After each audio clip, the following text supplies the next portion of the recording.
Hello everyone, সকলকে আমার YouTube channel knowledge bank টুকেতে স্বাগত। আজকে আমি তোমাদের এবিটিএ টেস্ট পেপার 2026-এর পেজ 132-এর যে এমসিকিউ শূন্যস্থান এবং সত্য মিথ্যা এই 3 দাগের যে কোশ্চেনগুলো আছে সেই কোশ্চেনের অ্যান্সার নিয়ে আজকের এই ভিডিও আলোচনা করব। তার আগে তোমাদের বলবো, চ্যানেল নতুন থাকলে চ্যানেলটিতে সাবস্ক্রাইব করে এবং তার সাথে সাথে পাশে থাকা বেল আইকনটিও ক্লিক করে নিও, যেন নেক্সট ভিডিও দিলে তোমরা সেই ভিডিওটার নোটিফিকেশন সঙ্গে সঙ্গে পেয়ে যাও। ভালো লাগলে অবশ্যই বন্ধুদের সঙ্গে শেয়ার করবে এবং কমেন্ট করে জানাবে, ঠিক আছে? তাহলে আজকে যেটা আমাদের আলোচনার বিষয় হচ্ছে সেটা হচ্ছে এবিটিএ টেস্ট পেপার 2026-এর 4 নম্বর সেট, অর্থাৎ পেজ হচ্ছে 132 পেজের এমসিকিউ শূন্যস্থান এবং সত্য মিথ্যা, ঠিক আছে? তাহলে শুরু করা যাক। প্রথমে আমরা এমসিকিউ নিয়ে আলোচনা করব। প্রথম যে কোশ্চেনটা আছে, প্রথমে যে কোশ্চেন বলেছে দেখো,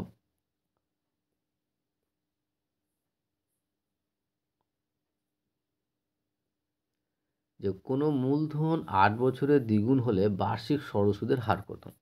কোনো মূলধন যদি 8 বছরে দ্বিগুণ হয় তাহলে সেক্ষেত্রে বার্ষিক সরল সুদের হার কত? তো কোনো মূলধন, সেই মূলধনটা আমরা ধরলাম যে মূলধনটা হচ্ছে x টাকা, সুদ আসল কত হবে? যে এরকমও থাকে যে কোনো বছরে দ্বিগুণ হয়, তাহলে সেক্ষেত্রে আসল যদি x টাকা হয় তাহলে সুদ আসল হবে কি বলতো 2x টাকা, কারণ কত গুণ বলেছে? দ্বিগুণ বলেছে। তাহলে কোনো মূলধন যদি 8 বছরে দ্বিগুণ হয় তাহলে সেক্ষেত্রে যদি আসল যদি x টাকা হয় তাহলে সুদ আসল হবে কত? 2x টাকা। এবং সুদ কত হবে? তাহলে সেক্ষেত্রে সুদ কত হবে? সুদের পরিমাণ হবে যে সুদ আসল থেকে যদি আমরা আসলের পরিমাণটা বাদ দিয়ে দিই তাহলে সেক্ষেত্রে আমরা সুদের পরিমাণ পেয়ে যাব। তাহলে 2x - x = কত হচ্ছে? x টাকা। তাহলে আসল পেয়ে গেলাম x টাকা, সুদও পেলাম x টাকা এবং সময় দেওয়া আছে তোমার এখানে কত? 8 বছর দেওয়া আছে। তাহলে সেক্ষেত্রে এক্ষেত্রে আমরা দেখো, এক্ষেত্রে আমরা সুদের হার বের করতে পারবো। সুদের হারের ফর্মুলা কি? সুদের হারের ফর্মুলা আমরা জানি, মেন ফর্মুলা আমাদের কি বলতো? আমাদের মেন যে ফর্মুলা হচ্ছে, সুদের ফর্মুলা হচ্ছে, সেটা হচ্ছে I = তোমার PTR/100। এখান থেকে যদি আর এর মান বের করি তাহলে আর এর ফর্মুলা যেটা হবে সেটা হচ্ছে I × 100/PT। ওকে, তাহলে এখানে I এর মান আমরা পেয়ে গেছি কত? x টাকা, ইন্টু 100 থাকলো p এর মানও আমরা x টাকা ধরেছি, x × t হচ্ছে 8। তাহলে 4 দিয়ে কাটলে দেখো x তো কেটে যাচ্ছে, আর 4 × 25 = 100, 4 × 2 = 8, তাহলে পাচ্ছি কত? 25/2%। তাহলে আমরা যদি এটাকে ভাগ করতে যেতে পারবো 12.5%। ওকে, তাহলে অ্যান্সার হয়ে যাবে আমার অপশন সি, 12.5।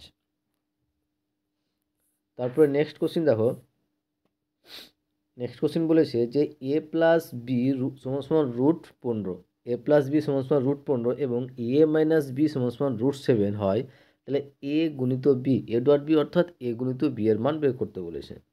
তো প্রথমে দেখো আমাদের কি দেওয়া আছে? a + b = √15 দেওয়া আছে, আর a - b = √7 দেওয়া আছে। তো এখান থেকে দেখো যদি আমরা এই দুটো সমীকরণ যোগ করি, তো যোগ করলে দেখো যে প্লাস b মাইনাস b কেটে যাচ্ছে, আর প্লাসে মানে কত? 2a, আর ইজিক্যাল টু এই দুটো তো যোগফল করা যায় না, তাহলে কি করলাম? যোগফল আকারে রেখে দিলাম √15 + √7। তাহলে a সমান কত পাবো? তাহলে a সমান পাবো এখান থেকে তোমার √15 + √7/2, কারণ এই 2টা সমানের এপারে আছে, ওপারে গেলে কি হবে? ভাগ আকারে বসবে। তাহলে আমরা a এর মান পেয়ে গেলাম। এবার এই a সমান আমরা যে কোনো একটা সমীকরণে, হয় প্রথম সমীকরণে না দ্বিতীয় সমীকরণে বসিয়ে দেবো, তাহলে সেক্ষেত্রে b এর মান পেয়ে যাব। তো আমরা এখানে প্রথম সমীকরণে বসাচ্ছি যে a + b ছিল কত? √15। তাহলে b সমান কী পাবো? b সমান পাবো √15 - a, আর a এর মান আমরা কি জানি? √15 + √7/2। তাহলে √15 - √15 + √7/2। তাহলে ভগ্নাংশ যোগ বিয়োগ করলে কী পাবো? 2 লসাগু হবে। তাহলে এটা এখানে কিছু নেই, মানে 1 দিয়ে ভাগ করলে 2, আর 2 এর সঙ্গে √15 গুণ, ঠিক আছে? তাহলে গুণ করলে কী পাবো? 2 × √15 মাইনাস, আর এটা 2 দিয়ে ভাগ করলে 1, আর 1-এর সঙ্গে গুণ করলে কি এই টার্মটি থাকবে? তাহলে মাইনাস দিয়ে গুণ করলে কী পাবো? -15 - √7। তাহলে 2√15 থেকে -15 বাদলে কি একটা √15 পাবো, আর -√7/2। তাহলে a এবং b এর মান পেয়ে গেলাম। এর মান পেলাম কত? √15 + √7/2, আর b এর মান পেয়ে গেলাম কত? কী বলতো? √15 - √7/2। ওকে, এবার আমাকে যেটা বের করতে বলেছে সেটা হচ্ছে a ডট b, অর্থাৎ a × b, a × b এর মান আমাকে এখানে বের করতে বলেছে। আর তোমরা এখানে কিন্তু ডাইরেক্ট এখানে মানটা বসাতে পারতে, ঠিক আছে? এখানে দেখো যে আমরা a এর মান কি পেয়েছি? a এর মান পেয়েছি √15 + √7/2। তাহলে b সমান কত হবে? b সমান হয়ে যাবে, জাস্ট প্লাসের জায়গায় মাইনাস বসিয়ে দিবে, সেম হয়ে যাবে। এবার আমার যেটা মান বের করতে বলেছে এখন এ গুণিত বি, এ ডট বি, তাহলে এ এর মান কত পেয়েছি √15 প্লাস √7/2 গুণিত বি এর মান পেয়েছি √15 মাইনাস √7/2। তাহলে দেখো নিচে নিচে গুণ করলে কী পাবো 2 2 4, আর উপরেটা দেখো যে √15 প্লাস √7 মানে A plus B into A minus B হয়ে যাচ্ছে। আর A square minus B square formula আমরা কি জানি যে A plus B into A minus B. তাহলে এখানে দেখো আমার কিন্তু A plus B into A minus B আকারে সাজানো আছে। তাহলে আমরা লিখতে পারবো A plus B into A minus বির পরিবর্তে আমরা কিন্তু A square minus B square লিখতে পারবো। তাহলে এখানে এ মানে কত √15 আর বি মানে হচ্ছে √7, তাহলে √15 তার স্কোয়ার মাইনাস √7 তার স্কোয়ার। এবার রুট আর 2 কেটে যায়, তাহলে পড়ে থাকে শুধু কি 15, আর রুট আর 2 কেটে 7, তাহলে 15 মাইনাস 7/4। তাহলে 15 থেকে যদি আমরা 7 বাদ দিয়ে দিই তাহলে কত হচ্ছে 8, তাহলে 8/4, আর 4 দিয়ে 8কে ভাগ করলে আমরা কেউ 2, তাহলে অ্যান্সার হচ্ছে কী বলো তো 2। তাহলে অ্যান্সার হবে অপশান বি 2। ওকে, আশা করছি বুঝতে পেরেছো। নেক্সট কোশ্চিন দেখো 3 নম্বর কোশ্চিন কী বলেছে।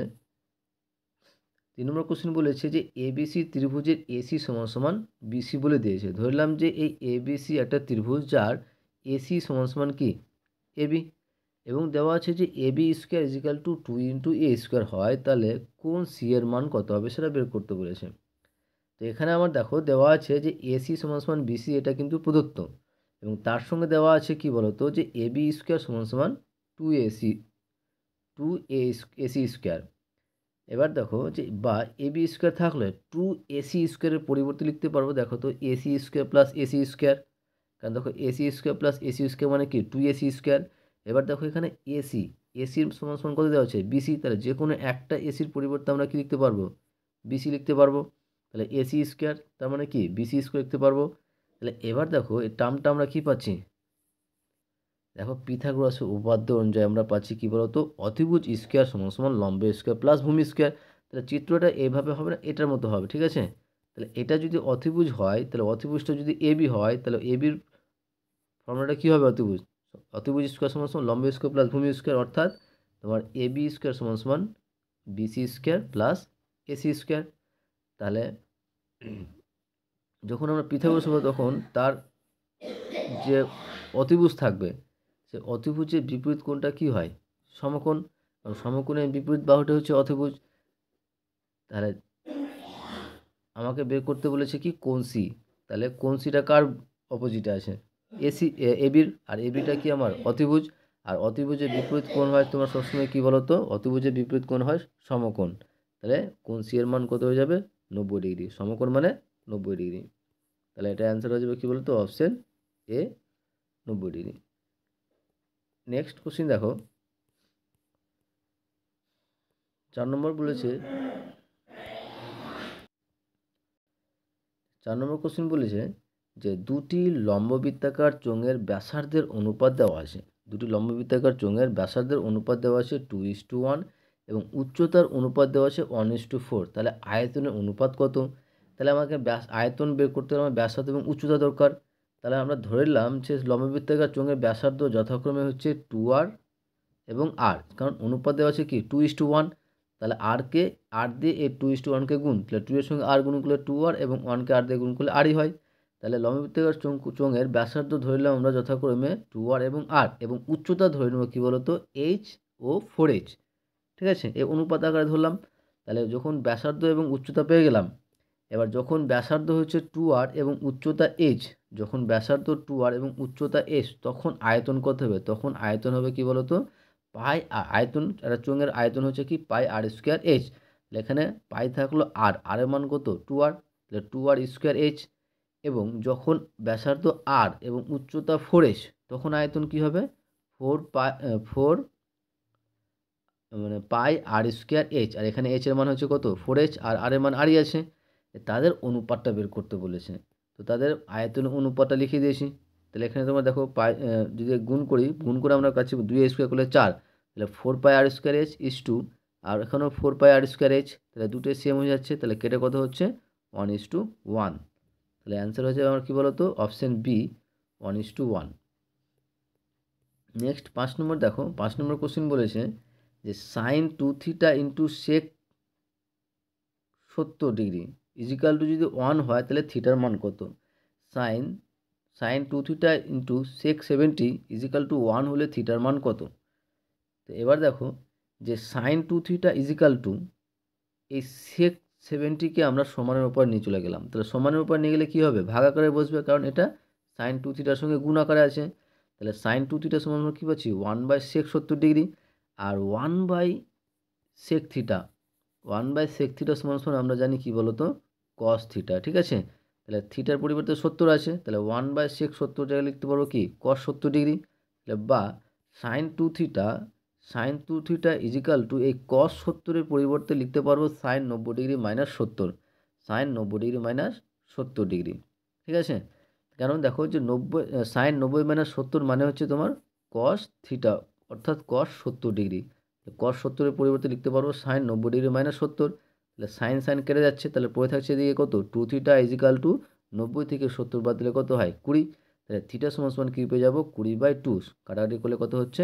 10 ডিগ্রি। তাহলে অ্যান্সার হয়ে যাবে কী বলতো? Option C, 10 degree. ওকে, তারপরে নেক্সট কোশ্চিন দেখো 6 নম্বর, এবং 6 নম্বর কোশ্চিন অ্যান্সারটা বলার আগে তোমাদের বলবো, চ্যানেল নতুন থাকলে চ্যানেলটিকে সাবস্ক্রাইব করুন এবং তার সাথে সাথে পাশে থাকা বেল আইকনটা ক্লিক করে নিও, যেন পরে ভিডিও দিলে তোমরা সেই ভিডিওটার নোটিফিকেশন সঙ্গে সঙ্গে পেয়ে যাও। এবং ভালো লাগলে অবশ্যই বন্ধুদের সঙ্গে শেয়ার করবে এবং কমেন্ট করে জানাবে। তো 6 নম্বর কোশ্চিন বলছে যে 6, 7, x, 8, y, 9 এই সংখ্যাগুলির গড় দেওয়া আছে 8, তাহলে নিচের অপশানগুলোর কোনটা হবে সেটা বের করতে বলেছে। তো কোনো তথ্য যদি দেওয়া থাকে সে তথ্যের গড় মান হচ্ছে তোমার সে তথ্যগুলোর যোগফলকে জয়টা থাকবে তয় দিয়ে ভাগ। তাহলে এই যে সংখ্যাগুলো দেওয়া আছে এই সংখ্যাগুলোর গড় কী হবে? যে এটি সবটির যোগফল বাই, যেহেতু 6টা আছে 6 দিয়ে ভাগ, এটা গড় পেলাম। আর এইটির গড় দেওয়া আছে 8, তাহলে শর্তানুসারে একবার লিখতে পারবো 6 + 7 + x + 8 + y + 9/6 ইজিক্যাল টু 8। তাহলে এখানে দেখো সংখ্যাটি যোগ করলে পাবো 30, আর x আর y তো যোগ করা যায় না, তাই x + yটাকে যোগ আকারে রেখে দিলাম। তাহলে কী পেলাম? 30 + x + y, এবং কোনাকুনি গুণ করলাম একবারে, যে নিচে এখানে কিছু মানে 1 সঙ্গে গুণ করলে কি এই টার্মটাই থাকবে, মানে 30 + x + y, আর 6-এর সঙ্গে গুণ করলে 6-8 48। তাহলে তাহলে x + y ইজিক্যাল টু কী পাবো? 48 - 30 হয়ে যাবে। তাহলে 48 থেকে 30 বাদ দিলে কত হয়? 18। তাহলে x + y সমান কত পেয়ে গেলাম? 18। তাহলে দেখো আমার এখানে কোন অপশনের সঙ্গে মেল খাচ্ছে? Option B, x + y is equal to 18। তাহলে অ্যান্সার হয়ে যাবে আমার কী বলতো? Option B, x + y is equal to 18। Next 2 number দেখো, 2 নম্বর কোশ্চেন বলেছে শূন্যস্থান পূরণ করো। প্রথম যে কোশ্চেন বলেছে যে আসল বা মূলধন এবং কোনো নির্দিষ্ট সময় চক্রবৃদ্ধি সুদের সমষ্টিকে ড্যাশ বলে। অ্যান্সার হবে সমূল চক্রবৃদ্ধি বলে। ওকে, যে আসল এবং মূলধন বা কোনো নির্দিষ্ট সময়ের চক্রবৃদ্ধি সুদের সমষ্টিকে আমরা বলবো সমূল চক্রবৃদ্ধি। নেক্সট কোশ্চেন দেখো, নেক্সট কোশ্চেন বলেছে যে কোনো গোলকের ব্যাসার্ধ আর একক এবং আয়তন যদি ভি হয় তাহলে ভি সমানুপাতিক কী হবে? তো কোনো গোলকের ব্যাসার্ধ যদি আর হয় তাহলে আয়তন কী হবে? কোনো গোলকের ব্যাসার্ধ যদি আর একক হয় তাহলে আয়তন হবে 4/3 পাই আর কিউব। যদি ব্যাসার্ধ আর একক হয় তাহলে আয়তন হবে 4/3 পাই আর কিউব। আর এখানে ভি সমান কত? 4/3 পাই আর কিউব। তাহলে এই দেখো এই টার্মটা আমার কী বলতো? কনস্ট্যান্ট টার্ম হয়েছে। আর কনস্ট্যান্ট এবং সমান চিহ্ন যদি বাদ দিয়ে দিই তাহলে তার পরিবর্তে কী লিখতে পারি? সমানুপাতিক চিহ্ন লিখতে পারি। তাহলে ভি সমানুপাতিক কী হয়ে যাবে? আর কিউব। তাহলে অ্যান্সার হয়ে যাবে কী বলতো? ভি সমানুপাতিক আর কিউব। ওকে, নেক্সট 3 নম্বর কোশ্চেন দেখো, 3 নম্বর কোশ্চেন বলেছে যে এ বি সি ডি বৃত্তস্থ সামান্তরিক হলে কোণ এর মান কত? ধরলাম যে এটা একটা বৃত্তস্থ তোমার বৃত্ত আঁকলাম, যেখানে এটা একটা সামান্তরিক আঁকলাম, যে যেহেতু আয়তক্ষেত্রের মতো লাগছে ঠিক আছে, কিন্তু এটা আমরা ধরো যে একটা সামান্তরিক আঁকলাম। আর আমরা কি জানি? বৃত্তস্থ চতুর্ভুজের বিপরীত কোণগুলো কি পরস্পর সম্পূরক, অর্থাৎ বিপরীত কোণগুলির সমষ্টি কত হবে? 180 ডিগ্রি হবে। এবং বিপরীত কোণগুলো কি হয়? সমান হয়। আয়তক্ষেত্রের বিপরীত কোণগুলো বা সামান্তরিকের বিপরীত কোণগুলো কি হয়? সমান হয়। তাহলে কোণ এ সমান কী হবে? কোণ সি, এবং কোণ বি সমান কী হবে? কোণ ডি হবে। তাহলে এবার এবং তার সঙ্গে আমরা জানি কি বলতো? কোণ এ প্লাস কোণ সি ইজিক্যাল টু 180, কারণ বিপরীত কোণগুলির সমষ্টি কত হয়? 180 ডিগ্রি হয়। তাহলে এবার দেখো কোণ এ আর কোণ সি কি সমান, তাহলে কোণ সি এর পরিবর্তে লিখতে পারবো কোণ এ, যেহেতু আমরা এখানে কোণ এ বের করতে বলেছে। যদি কোণ সি বের করতে বলতো তাহলে আমরা কোণ এর পরিবর্তে সি লিখতাম। তাহলে কোণ এ প্লাস কোণ সি এর পরিবর্তে লিখলাম কোণ এ ইজিক্যাল টু 180। তাহলে কোণ এ প্লাস কোণ এ সমান সমান হচ্ছে কি 2 কোণ এ 180। তাহলে কোণ এ সমান সমান কি 180/2 সমান সমান কত হচ্ছে 90 ডিগ্রি। তাহলে শূন্যস্থান হয়ে যাবে কি 90 ডিগ্রি। ওকে, নেক্সট, একটি নিরেট লম্ববৃত্তাকার শঙ্কুর তল সংখ্যা কয়টি? এটা দুইটি। একটি নিরেট লম্ববৃত্তাকার শঙ্কুর তল সংখ্যা দুটি, একটা হচ্ছে বক্রতল আর একটা হচ্ছে কি বলতো সমতল। 5 নম্বর দেখো, 5 নম্বর বলছে যে সাইন থিটা ইজিক্যাল টু 1/2 হলে সাইন 3 থিটার মান কত? সাইন থিটা সমান সমান 1/2 হলে সাইন 3 থিটার মান কত? সাইন থিটা সমান সমান দেওয়া আছে কত 1/2। তাহলে সাইন থিটা ইজিক্যাল টু এই 1/2 এর পরিবর্তে লিখতে পারো আমরা সাইন 30 ডিগ্রি। সাইন 30 ডিগ্রির মান হচ্ছে 1/2। সাইন 30 ডিগ্রির মান হচ্ছে কত 1/2। তাহলে সাইন সাইন কেটে যাচ্ছে, তাহলে থিটা সমান সমান কত হয়েছে 30 ডিগ্রি। থিটার মান পেয়ে গেলাম কত 30 ডিগ্রি। তাহলে সাইন 3 থিটা বের করতে বলেছে। তাহলে সাইন 3 থিটা সমান সমান কী হবে সাইন 3 ইন্টু থিটার মান কত বলেছে 30 ডিগ্রি 30। তাহলে সাইন 3 ইন্টু 30 মানে কত 90 ডিগ্রি। আবার সাইন 90 ডিগ্রির মান আমরা কি জানি কত 1। তাহলে আমার অ্যান্সার হয়ে যাবে কী বলো তো 1 হয়ে যাবে। নেক্সট 6 নম্বর কোশ্চেন বলেছে যে মধ্যগামিতার মাপকগুলি হলো গড় ও ড্যাশ সংখ্যাগুরু মান। অ্যান্সার হবে মধ্যমান। আশা করছি বুঝতে পেরেছো। এবার আসছি আমরা সত্য মিথ্যা নিয়ে।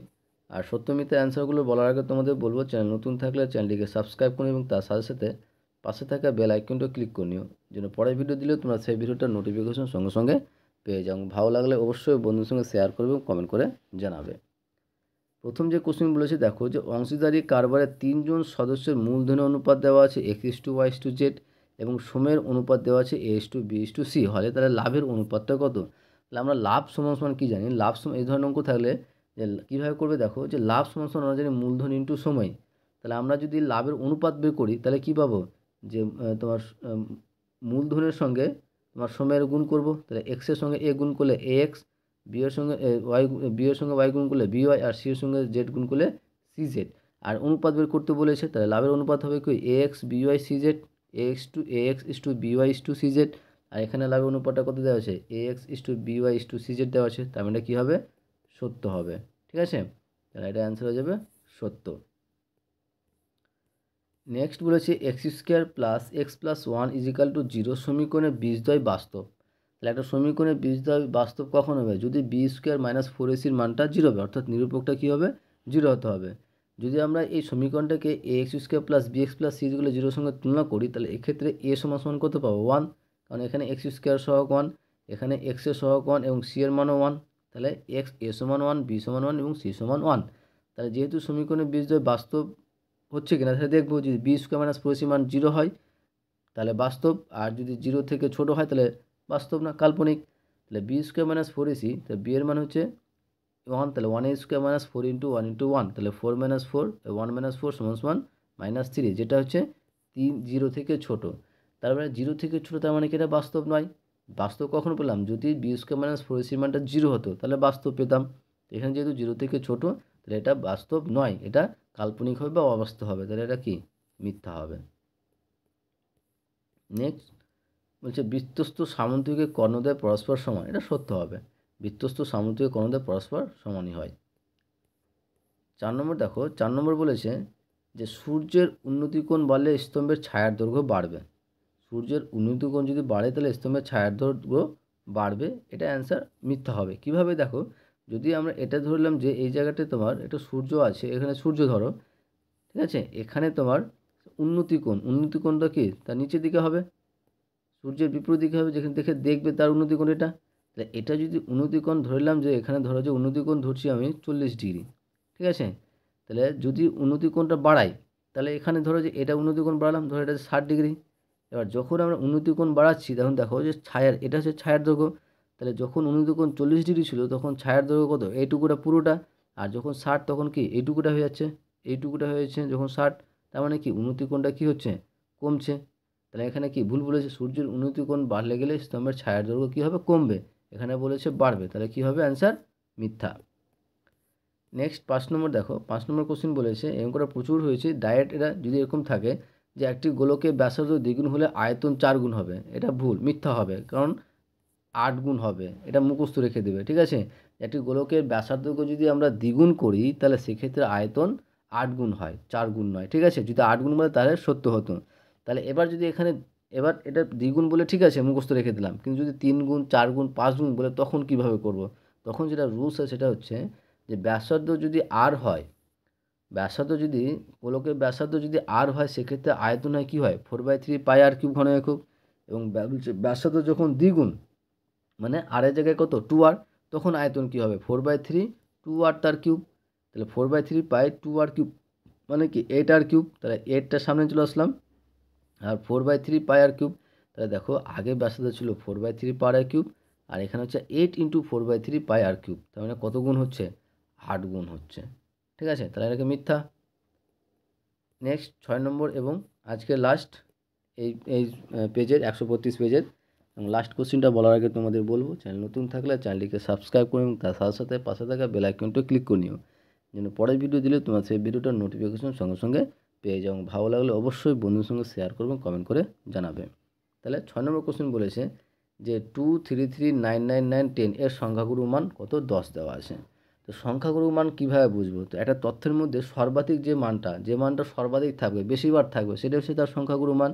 কিন্তু এখানে দেখো 9 সব থেকে বেশি আছে, 3টা 9 আছে, 10 একটি আছে, তাহলে এর সংখ্যাগুরু মান হওয়া কত হওয়া উচিত ছিল 9 হওয়া উচিত ছিল, কিন্তু এখানে দেওয়া আছে কত 10। তাহলে এটা অ্যান্সারও কী হয়ে যাবে মিথ্যা হয়ে যাবে। ওকে, আশা করি তোমাদের ভিডিও ভালো লেগেছে। ওকে, থ্যাংক ইউ ভিডিওটা দেখার জন্য।